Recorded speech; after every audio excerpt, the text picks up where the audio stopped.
আসসালামু আলাইকুম everyone, welcome back to my channel. বরাবরের মতো আজকেও চলে এসেছি নতুন একটা ভিডিও নিয়ে। আজকের এই ভিডিওটিতে আমি আপনাদেরকে দেখিয়ে দিব কিভাবে আপনারা খুব সুন্দর পাফ হাতা দিয়ে এরকম প্রিন্সেস কাট গাউন জামা বানিয়ে নিতে পারেন খুব সহজেই। তো এই ড্রেসটি তৈরি করার জন্য আমি এখানে টোটাল 2.5 হাত বহরের 3 গজ পরিমাণে কাপড় নিয়ে নিয়েছি। তো আমি এখানে হাতার জন্য 1/2 গজ পরিমাণে কাপড় আলাদাভাবে কেটে রেখেছি এবং 2.5 গজ কাপড় আমার আলাদাভাবে কেটে রাখা আছে। এছাড়াও আমি পাইপিং এর জন্য এই এক্সট্রা কাপড়টুকু নিয়েছি, এটি সালোয়ারের থেকে বেঁচে গিয়েছে। তো প্রথমে আমি বডির পার্টটি কাটিং করে নিব। এর জন্য দেখেন আমি প্রথমে আমাদের কাপড়টি যে ভাঁজ দেওয়া রয়েছে সেই ভাঁজটি আমি খুলে দেখিয়ে দিচ্ছি। তো আমাদের সম্পূর্ণ কাপড়টির লম্বার দিক থেকে মাঝখান থেকে ভাঁজ করা থাকে, তো সেই ভাঁজ অনুযায়ী রেখে আমি কাপড়টি কাটিং করে নিব। তো প্রথমে এক ভাঁজ রয়েছে এবং পরবর্তীতে তার উপরে আরো এক ভাঁজ দিয়েছি। এখানে দেখতেই পাচ্ছেন আমাদের টোটাল 2 ভাঁজ 4 পাট কাপড় হয়ে গিয়েছে। এখানে সুন্দর করে জামাটি বানাতে চাইলে অবশ্যই ভিডিওটি মনোযোগ সহকারে দেখতে হবে। তো কাপড়টির চওড়া রয়েছে এখানে প্রায় 21.5 ইঞ্চি পরিমাণে এবং লম্বা এখানে রেখেছি আমি টোটাল 45 ইঞ্চি পরিমাণে।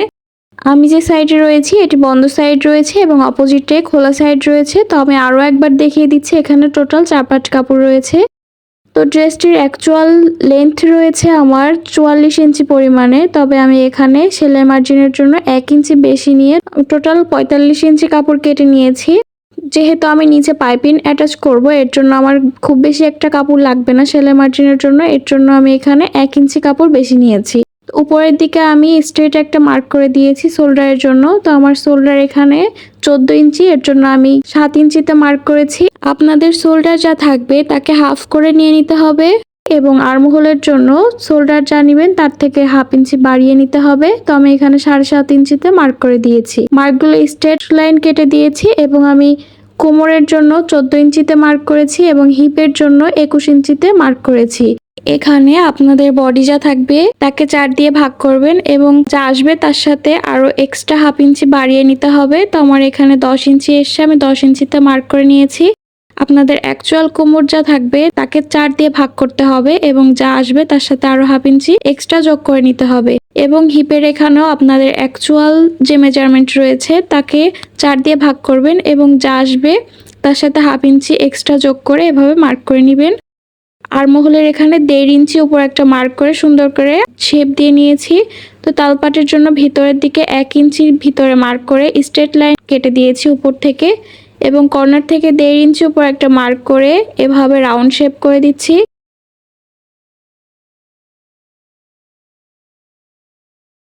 গলার চওড়া রেখেছি আমি এখানে 3.25 ইঞ্চি এবং আমি এই সাইড থেকে 1/2 ইঞ্চিতে মার্ক করে এভাবে শোল্ডার ডাউন করে দিব। সেলাই মার্জিনের জন্য এখানে 1.5 ইঞ্চি এক্সট্রা রেখেছি, আপনারা চাইলে 2 ইঞ্চি পর্যন্ত রাখতে পারেন। তো মার্কগুলোকে এভাবে স্ট্রেট লাইন কেটে দিচ্ছি। ভিডিওটি ভালো লাগলে অবশ্যই ভিডিওটিতে একটা লাইক করে দিবেন। এখন আমি প্রিন্সেস কাটের শেপ দেওয়ার জন্য আমি এখানে উপর থেকে 10 ইঞ্চি নিচে একটা মার্ক করেছি এবং এই সাইড থেকে 3.5 ইঞ্চি নিয়েছি, আপনারা চাইলে 4 ইঞ্চিও নিতে পারেন। আর্মহোলের একদম মিডিল বরাবর রেখে এই মার্কের সাথে এভাবে সুন্দর করে এভাবে বাঁকা করে একটু শেপ দিয়ে দিবেন। তো আমি এখন নিচে ঘেরের জন্য সম্পূর্ণ কাপড়টি রেখে দিচ্ছি, আপনারা চাইলে আরো কমিয়ে রাখতে পারেন। তো আমি এখানে কমাবো না, আমি এখানে সম্পূর্ণ কাপড়টি রেখে দিব ঘেরের জন্য। হিপের এখানে যে মার্ক করেছি এবং নিচে ঘেরের এখানে যে মার্ক করেছি এই দুইটা মার্ক একসাথে মিলিয়ে স্ট্রেট লাইন কেটে দিতে হবে। এই কর্নার থেকে 2.5 ইঞ্চি উপর একটা মার্ক করেছি, এই মার্কটি এভাবে সুন্দর করে রাউন্ড করে মিলিয়ে দিতে হবে। এই কাজটুকু না করলে আমাদের কোনা ঝুলে যাবে। এই বন্ধ সাইড থেকে 8 ইঞ্চিতে একটা মার্ক করে নিচ্ছি। তো এই 8 ইঞ্চি আমি উপরের এই যে প্রিন্সেস কাট শেপ দেওয়া এই শেপের সাথে এভাবে মিলিয়ে দিব। এখানে অবশ্যই স্ট্রেট দাগ কেটে নিতে হবে। আমি এখানে ফিতার সাহায্যে স্ট্রেট দাগ কেটে নিয়েছি। এই যে মার্ক করেছি এই মার্ক অনুযায়ী এখন সম্পূর্ণ ড্রেসটি কাটিং করে নিব। ভিডিওর কোথাও কোনো কিছু বুঝতে না পারলে অবশ্যই কমেন্ট করে জানাবেন, আমি আপনাদের রিপ্লাই দেওয়ার চেষ্টা করব। তো আমি এখানে এখন গলা কাটিং করব না, যেহেতু পেস্টিং দিয়ে গলা তৈরি করব। এর জন্য মাঝখানে একটা ছোট কাট বসিয়ে রেখেছি মিডিল পয়েন্ট বের করার জন্য। এখানে আমি পিছনের সাইডের যে আরমহল কাটা রয়েছে এই আরমহল অনুযায়ী কাটিং করে নিয়েছি প্রথমে, এবং পেছনের পার্টটি সরিয়ে রাখার পরে শুধুমাত্র সামনের পার্টে তালপাট কাটিং করে নিয়েছি। এখন আমি এই যে আবার সেম ভাবে ভাঁজ করে রাখবো এবং আমাদের যে প্রিন্সেস কাটের যে শেপ দিয়েছি এই শেপ অনুযায়ী কাটিং করে নিব। এখানে একটা বিষয় সবসময় খেয়াল রাখতে হবে, আমরা উপরের পার্টে তালপাট কাটিং করেছি তাই এটি আমাদের সামনের পার্টে আসবে, এবং পেছনের পার্টে কোনো তালপাট কাটিং করা নেই এর জন্য এটি পেছন সাইডে যাবে। তো আমি বোঝার সুবিধার্থে উপরের পার্টটিতে এফ লিখে রেখেছি যেহেতু ফ্রন্ট সাইড, এবং নিচের পার্টে আমি বি লিখে রেখেছি যেহেতু এটি ব্যাক সাইড। এভাবে আমার মতো করে যদি আপনারা মার্ক না করে নেন তাহলে ওলটপালট হয়ে যেতে পারে, পরবর্তীতে তখন আর ড্রেসটি ব্যবহার করা যাবে না। বডি পার্ট কাটিং করার পরে আমার এখানে যে এক্সট্রা কাপড় বেঁচে গিয়েছে এই কাপড়টুকু দিয়েই আমি ঘেরটি বাড়িয়ে নিব। তো এর জন্য আমার বর্ডার লাইনে যেহেতু একটু লেখা ছিল এর জন্য এটি কাটিং করে ফেলে দিয়েছি, এবং 30 ইঞ্চি মতো লম্বা কাপড় রেখেছি। তো এই পর্যায়ে আমি এলোমেলো যে সাইডটি রয়েছে সোজা করে আমি কাটিং করে নিয়েছি। তো আমি এখন দেখিয়ে দিচ্ছি এভাবে কাপড় যদি আমরা জোড়া দিয়ে নিই তাহলে অনেক বেশি ঘের বেড়ে যাবে। পাইপিনের জন্য কাপড় নিয়েছি, তো আমার এখানে যেহেতু কাপড় শর্ট ছিল এর জন্য আমি জোড়া দিয়ে তৈরি করব। এখানে যেহেতু কিছুটা অংশ রাউন্ড রয়েছে এর জন্য এই রাউন্ড অংশের জন্য আমাদের পাইপিনের কাপড়টি বাঁকা করে কেটে নিতে হবে। তো আমি উপর থেকে 17 ইঞ্চি নিচে একটা মার্ক করেছি, এই 17 ইঞ্চি নিচ থেকে আমাদের ঘের বাড়ানোর এই কাপড়টি জোড়া দিয়ে নিতে হবে। এখন আমি হাতা কাটিং করব। তো হাতায় যেহেতু আমি একটা পাইপিন ইউজ করেছি এর জন্য 2 ইঞ্চি চওড়া এবং 14 ইঞ্চি লম্বা পাইপিনের জন্য কাপড় নিয়েছি। তো এই যে হাতার মেইন কাপড়টিকে আমি সম্পূর্ণ খুলে নিয়েছি, এটি চওড়া সাইড এবং এটি লম্বার সাইড।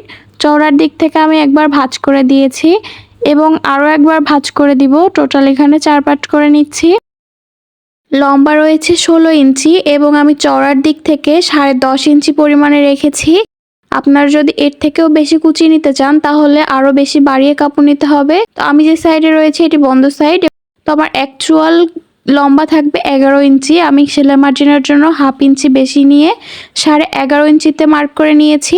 তো আমার উপরে এক্সট্রা 4.5 ইঞ্চি রয়েছে, তো এই কর্নার থেকে 3 ইঞ্চি নিচে একটা মার্ক করেছি, এভাবে হাতার শেপ দিয়ে দিয়েছি। এবং আমার ঘের যেহেতু 11 ইঞ্চি এর জন্য 5.5 ইঞ্চিতে মার্ক করেছি, এছাড়াও 1.5 ইঞ্চি নিয়েছি এক্সট্রা সেলাই মার্জিনের জন্য, এভাবে মার্ক করে নিয়েছি। এবং উপর থেকে আমি আরও একবার হাতার শেপ দিয়ে দিব। তো এই শেপ অনুযায়ী আমরা যে বেশি কাপড়টুকু নিয়েছি এটি আমাদের মূলত কুচি হয়ে থাকবে। তো মার্ক অনুযায়ী আমি এখন কাপড়টি কাটিং করে নিচ্ছি। নেক্সট ভিডিও কি টাইপের দেখতে চাচ্ছেন তা কমেন্ট করে জানিয়ে দিতে পারেন, আমিও চেষ্টা করব সেই টাইপের ভিডিও তৈরি করতে। বর্তমান সময়ে যে পরিমাণে টেইলার্স ফি বাড়ছে, তো আমি মনে করি আমাদের প্রতিটা মেয়েরই টেইলার্সের কাজ শিখে রাখা উচিত। সেলাই কাজ শিখতে আমার চ্যানেলটি সাবস্ক্রাইব করে রাখবেন, এতে আমি ভিডিও ছাড়ার সাথে সাথে আপনার কাছে নোটিফিকেশন চলে যাবে। পাইপিনের কাপড়টি বডির পার্টের সাথে সেলাই করে নিব।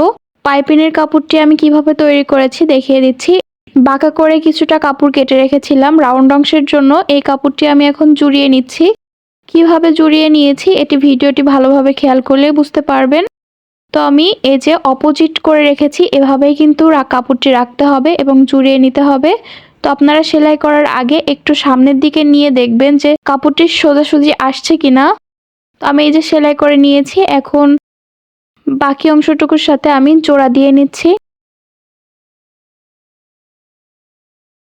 তো আমার শুধুমাত্র রাউন্ড অংশেই কিন্তু এই বাঁকা করে কাটা কাপড়টি থাকবে, যেহেতু আমার এখানে কাপড়টি শর্ট ছিল তাই আমি এভাবে তৈরি করেছি। পাইপিংটির সোজা সাইডে মাঝখান দিয়ে ভাঁজ করে একটু নখ দিয়ে ঘষে নিচ্ছি। এখন আমি এভাবে বডির পার্টের সাথে পাইপিনের কাপড়টি রাখবো এবং এখানে যে পরিমাণে আপনারা পাইপিংটি রাখতে চাচ্ছেন সেই বরাবর আপনাদের সেলাই করে দিতে হবে। যদি আপনারা পাইপিংটি চিকন করে রাখতে চান তাহলে এখানে সেলাইটি চিকন করে দেওয়ার চেষ্টা করবেন। আমার ডান সাইডে যে কাপড়টুকু রয়েছে এই কাপড়টুকুই কিন্তু পাইপিং হিসেবে পরবর্তীতে দেখা যাবে। তো এই অংশটুকু যদি আপনারা মোটা করে রাখতে চান তাহলে একটু বেশি বাড়িয়ে সেলাই করবেন। এছাড়াও আপনারা যদি আরও একটু গর্জিয়াসভাবে পাইপিংটি লাগাতে চান তাহলে আপনারা পাইপিংয়ের ভিতরে একটু মিডিয়াম সাইজের দড়ি ব্যবহার করতে পারেন। আমার কাছে এটি ইজি মনে হয়, এর জন্য আমি এভাবেই পাইপিংটি লাগিয়ে নেই। একইভাবে আমি অপর সাইডের পাইপিংটিও লাগিয়ে নিব। তো এখানেও আমি আমার প্রয়োজন অনুযায়ী একটা গ্যাপ রেখে স্ট্রেট সেলাই করে দিয়েছি। এখানে আপনারা যত সুন্দরভাবে গ্যাপ রাখবেন তত সুন্দরভাবে পাইপিংটি তৈরি হবে। আমি এখন মেইন কাপড়টিকে সোজা সাইডে রেখেছি এবং ঘেরের কলিটি আমি উল্টা সাইডে রেখেছি। রেখে মোটা সাইডটি নিচের দিকে রেখেছি এবং চিকন সাইডটি উপরের দিকে রেখেছি। তো এই পর্যায়ে সেলাই করে নিচ্ছি। তো আমাদের এই যে সেলাইটি দেখা যাচ্ছে, আগের যে সেলাইটি করেছি এই সেলাইটি দেখা যাচ্ছে। এই সেলাইয়ের উপর দিয়ে যদি সেলাইটি করে দেই তাহলে আমাদের ভেতরের দিকে পাইপিংটি সেম থাকবে এবং দেখতেও অনেক বেশি সুন্দর লাগবে। তো আমি এই যে সেলাইয়ের উপর দিয়েই স্ট্রেট সেলাই করে নিয়েছি। তো এই যে দেখেন আমি সেলাই করে নিয়েছি, অনেক সুন্দর লাগছে। একইভাবে আমি অপর সাইডেরটিও সেলাই করে নিয়েছি। তো এই পর্যায়ে আমাদের আরও দুইটা যে কলি রয়েছে এই দুইটা এখন সেলাই করে নিচ্ছি। তো একটা সাইড এটি আমি অফ ক্যামেরায় করে নিয়েছি এবং অপর সাইডটি সেলাই করার সময় আমি আপনাদেরকে দেখিয়ে দিচ্ছি কিভাবে আমি সেলাই করেছি।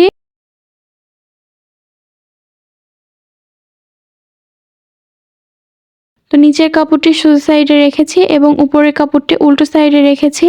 তো সেলাই সুবিধার্থে আমি একটু ঘুরিয়ে নিয়েছি, কেননা এই সাইডে আমার সেলাইটি দেখা যাচ্ছে। তো এখানেও আমি এই সেলাইয়ের উপর দিয়েই সেলাই করব, তাহলে ভালো ফিনিশিং আসবে। সেলাইয়ের কাজ করার সময় সবসময় একটু ধীরে ধীরে করার চেষ্টা করবেন এবং মনোযোগ সহকারে করবেন, তাহলে দেখবেন অনেক ভালো ফিনিশিং আসবে, একদম টেইলার্সের মতো। আমি সবসময় ট্রাই করি আপনাদের সব কিছু খুব ভালোভাবে বুঝিয়ে দেওয়ার জন্য। তারপরে যদি আপনাদের কোনো কিছু বুঝতে অসুবিধা হয় তাহলে আপনারা ভিডিওগুলো খুব ভালোভাবে খেয়াল করবেন, তাহলে খুব সহজেই তৈরি করে নিতে পারবেন। এই পর্যায়ে এখানে যে এক্সট্রা কাপড়টুকু বের হয়ে এসেছে এটি আমি পরবর্তীতে কাটিং করে নেব। গলাটি তৈরি করে নিব, তার জন্য আমি আমার পছন্দ মতো গলাটি পেস্টিংয়ের উপরে কেটে এবং একটি কাপড়ের উপরে রেখে পেস্টিংটি আয়রন দিয়ে সেট করে নিয়েছি এবং 1/2 ইঞ্চি এক্সট্রা কাপড় রেখে পেস্টিংয়ের উপরে মুড়িয়ে সেলাই করে দিয়েছি। এখানে মেইন কাপড়ের উপরে একদম মিডল বরাবর আমি একটা দাগ কেটে দিয়েছি এবং এই দাগ বরাবর আমি এখানে পেস্টিংয়ের মাঝখান সোজাসুজি বসিয়ে নিব এবং আমি আমার কাজের সুবিধার্থে এখানে পিন সেট করে নিয়েছি যেন পেস্টিংটি নড়াচড়া না করে। তো আমি এখানে সেলাই করে নিচ্ছি। এখানে সেলাই করার জন্য অবশ্যই যে জিনিসটা খেয়াল রাখতে হবে, পেস্টিংয়ের একদম গা ঘেঁষে সেলাইটি দিতে হবে, তবে কোনোভাবেই এখানে পেস্টিংয়ের উপরে সেলাইটি করা যাবে না। পেস্টিংয়ের উপরে সেলাই করলে পরবর্তীতে আমরা উল্টিয়ে নিতে পারবো না। আমি এখানে সেলাই করে নিয়েছি। এখন 1/2 ইঞ্চি এক্সট্রা কাপড় রেখে বাকি কাপড়গুলো কাটিং করে ফেলে দিব। তো আপনারা চাইলে এখানে 1/2 ইঞ্চির একটু কম অংশ রেখে বাকি অংশটুকু কাটিং করে ফেলে দিতে পারেন। তো আমি এখন ছোট ছোট করে কাট বসিয়ে দিব যেন উল্টিয়ে নিতে সুবিধা হয় এবং এই কর্নারের এখানে একটু খুব ভালোভাবে ছোট ছোট করে কাট বসিয়ে দিতে হবে, তাহলে খুব সহজেই উল্টিয়ে নেওয়া যাবে। তো আমি এখন পেস্টিংয়ের উপরে এই যে এই 1/2 ইঞ্চি কাপড় নিয়ে তারপরে একটা চাপ সেলাই বসিয়ে নিব। তো আমি এখানে চাপ সেলাই বসিয়ে নিয়েছি। তো দেখেন গলাটি কত বেশি সুন্দর হয়েছে। আমি এখন শোল্ডার সেলাই করে নিব। এর জন্য নিচের কাপড়টি আমি সোজা সাইডে রেখেছি এবং উপরের কাপড়টি উল্টা সাইডে রেখেছি। আমাদের এখানে দুইটা পেস্টিংও একই সাথে ধরে নিতে হবে এবং 1/2 ইঞ্চি গ্যাপ দিয়ে আমাদের সেলাই করে দিতে হবে। তো আমি অফ ক্যামেরা এখানে সেলাই করে নিয়েছি। অবশ্যই এখানে চেষ্টা করবেন ডাবল সেলাই করে দেওয়ার। তো আমি এখন হাতার পাইপিনের কাপড়টি লাগিয়ে নিব। এর জন্য হাতের কাপড়টি সোজা সাইডে রেখেছি এবং পট্টির কাপড়টি উপরে রেখে 1/2 ইঞ্চি গ্যাপ দিয়ে স্ট্রেট সেলাই করে দিয়েছি। তো সেলাই করে দেওয়া হয়ে গিয়েছে। এখন নখ দিয়ে একটু ঘষে নিতে হবে ফিনিশিং ভালো আসার জন্য। এই পর্যায়ে আপনারা পাইপিনের চওড়াটি কতটুকু রাখতে চাচ্ছেন সেই অনুযায়ী এখানে ভাঁজটি দেবেন। তো আমি আমার প্রয়োজন মতো পাইপিনের কাপড়টি ভাঁজ দিয়ে পেছনের দিকে রেখেছি এবং উপর থেকে একটা চাপ সেলাই বসিয়ে দিয়েছি। অবশ্যই চাপ সেলাইটি দিয়ে নিতে হবে। তো আমার সেলাই করা হয়ে গিয়েছে। এখন আমি কাপড়টি উল্টো সাইডে চলে যাব এবং আমাদের এভাবে একবার মুড়িয়ে ভাঁজ করে দিয়ে আমাদের এই অনুযায়ী একটা চাপ সেলাই বসিয়ে দিতে হবে। এভাবে কিন্তু খুব সহজেই ঝামেলা ছাড়া পাইপিং অ্যাটাচ করে নেওয়া যায়। তো দেখতেই পাচ্ছেন অনেক বেশি সুন্দর হয়েছে।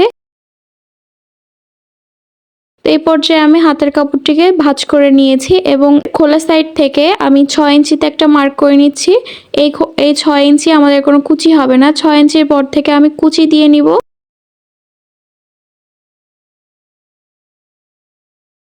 তো আমি এই কুচিটি আমি আমার দিকে মুখ রেখেছি। তো এই মাঝখান পর্যন্ত আমি এভাবেই কুচি দিয়ে যাব এবং মাঝখানের পর থেকে যে কুচিটি আমরা এই পাশ থেকে দিব এটি আমি যে সাইডে রয়েছি এর অপোজিট সাইডের মুখটি রাখবো। তো ভিডিওটি আপনারা খেয়াল করে দেখলে কিন্তু বুঝতে পারবেন আমি কিভাবে কুচিটি দিয়ে নিয়েছি। যে কোনো ড্রেসের সাথে পাফ হাতা দিয়ে তৈরি করে নিলে অনেক বেশি সুন্দর লাগে। তো আপনারা যদি পাফ হাতা আপনাদের পছন্দ না হয় তাহলে আপনারা অন্য কোনো হাতা তৈরি করে নিতে পারেন এখানে। তো এই পর্যায়ে আমার এখানে 9 ইঞ্চি পরিমাণে হাতার চওড়া রয়েছে। তো এখন আমি হাতাটি অ্যাটাচ করে নিব। এর জন্য বডির কাপড়টি সোজা সাইডে রেখেছি এবং হাতার কাপড়টি উল্টো সাইডে রেখে মাঝখান বরাবর রেখে আমি এভাবে দুইটা কাপড়ই একসাথে মিলিয়ে ধরে 1/2 ইঞ্চি গ্যাপ দিয়ে স্ট্রেট সেলাই করে নিব। এখানেও আপনাদের ডাবল সেলাই করে দিতে হবে। আমি এখানে ডাবল সেলাই করে নিব অফ ক্যামেরায়।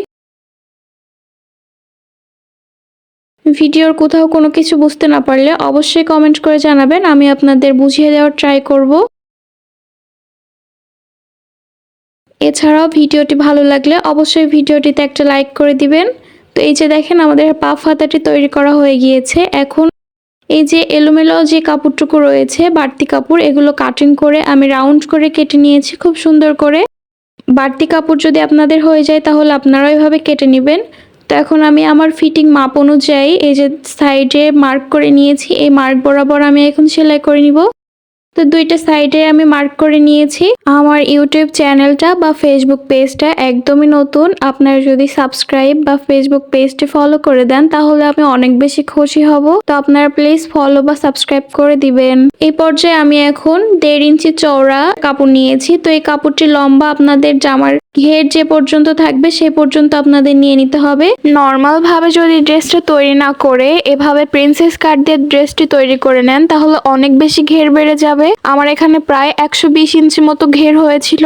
তো আমি এখন ড্রেসের কাপড়টি সোজা সাইডে রেখেছি এবং পট্টির কাপড়টি উল্টো সাইডে রেখে 1/2 ইঞ্চি গ্যাপ দিয়ে স্ট্রেট সেলাই করে দিব। তো এই পাইপিংটি সেলাই করে নিলেই কিন্তু আমাদের পুরো ড্রেসটি রেডি হয়ে যাবে। তো আমি দেখিয়ে দিচ্ছি কিভাবে আমি পরবর্তীতে পাইপিংটি সেলাই করে নিয়েছি। এই পর্যায়ে আমি পাইপিংয়ের কাপড়টি নখ দিয়ে একটু ঘষে নেওয়ার পরে তারপরে উল্টো সাইডে নিয়ে যেয়ে দুইবার মুড়িয়ে ভাঁজ করে এভাবে সেলাই করে দিলেই কিন্তু পাইপিংটি তৈরি হয়ে যাবে। তো কথা বলতে বলতে ভিডিওটির একদম শেষ পর্যায়ে চলে এসেছি। ভিডিওটি ভালো লাগলে অবশ্যই লাইক কমেন্ট শেয়ার করতে ভুলবেন না। নতুন নতুন ভিডিও পেতে অবশ্যই আমার চ্যানেলটিকে সাবস্ক্রাইব করে রাখবেন। ফেসবুক পেজ থেকে দেখে থাকলে অবশ্যই আমার পেজটিকে ফলো করে দিবেন। সবাই ভালো থাকবেন, সুস্থ থাকবেন, আমার জন্য দোয়া করবেন। Thanks for watching. আল্লাহ হাফেজ।